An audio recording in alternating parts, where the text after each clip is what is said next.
Have you ever found yourself saying the same thing again and again to your child, only to feel like nothing changes?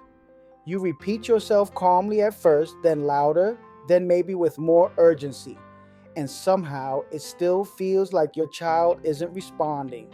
Moments like these can be exhausting. They can make you wonder if your child is ignoring you, tuning you out, or just not listening at all.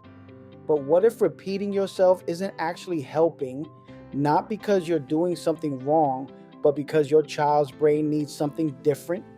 Today, we're talking about why repeating yourself doesn't always work and what you can gently try instead. This video is meant to offer reassurance and practical insight, not diagnosis, discipline rules, or guaranteed outcomes. Ready? Because this is Kind Parent Collective, less perfect parent, more real one. Why repeating feels like the right thing to do. Repeating ourselves feels natural. As adults, we repeat information when we think someone hasn't heard or understood us. We assume that if we just say it again, maybe more clearly, or with more emphasis, it will finally land. When it comes to children, repetition often comes from care. We want them to understand. We want to guide them.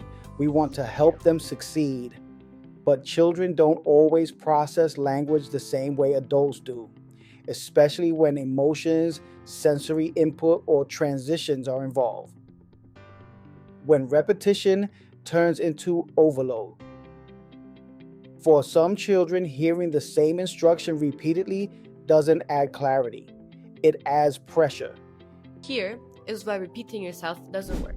When kids feel pressured, their brain stops understanding the language. The more we repeat, the less they hear. Each repetition becomes another layer of sound their brain has to process. Instead of helping them focus, it can overwhelm their nervous system. This is especially true when a child is already dysregulated, deeply focused on something else, or transitioning between activities. Their brain may be working hard just to manage what's happening internally. In these moments, repeating words doesn't create understanding, it creates noise. Why children may not respond right away. When a child doesn't respond, it doesn't always mean they didn't hear you. They may be processing language more slowly, regulating big emotions, managing sensory input, deeply focused, unsure how to respond yet. For many children, especially young or neurodivergent children, there's a delay between hearing words and being able to act on them. Repeating too quickly can interrupt that processing rather than support it. The nervous system comes before compliance. When a child is overwhelmed, their nervous system prioritizes regulation over response. This means that until they feel calm and safe enough, following instructions may not be accessible, no matter how many times the instruction is repeated.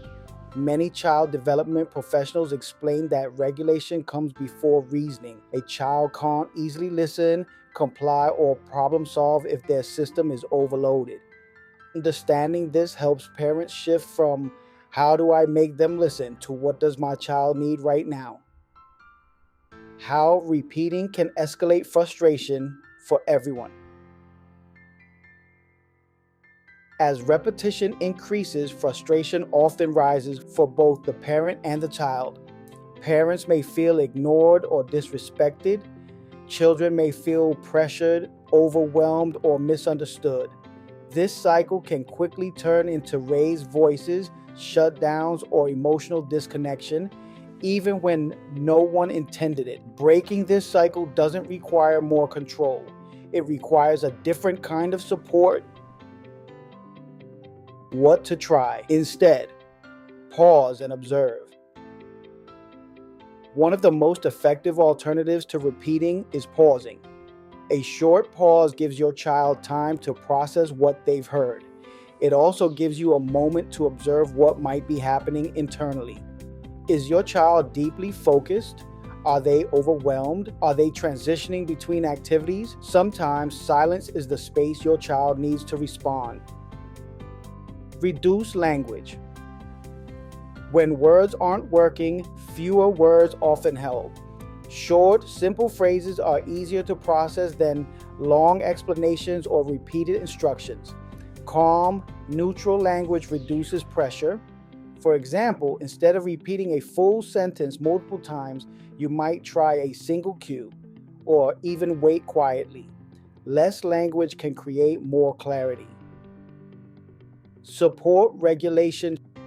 If your child seems overwhelmed, supporting regulation can be more effective than repeating instructions.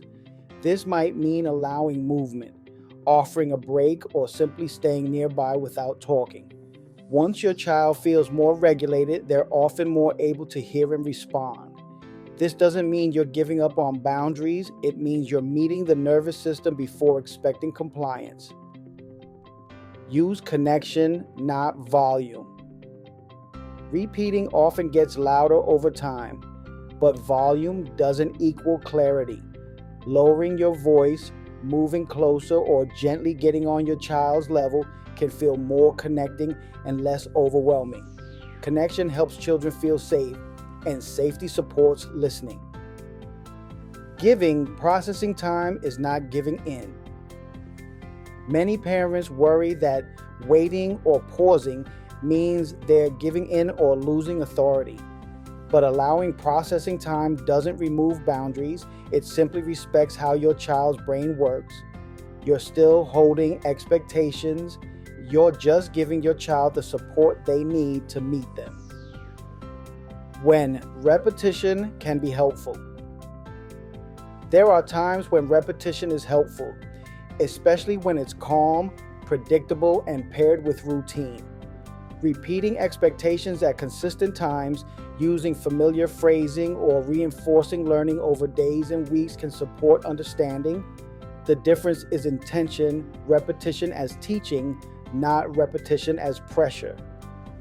When repeating yourself doesn't help, it's not a failure, it's information. It's a signal that your child may need time, regulation, or connection more than more words. By shifting how you respond, you're not lowering expectations, you're building understanding.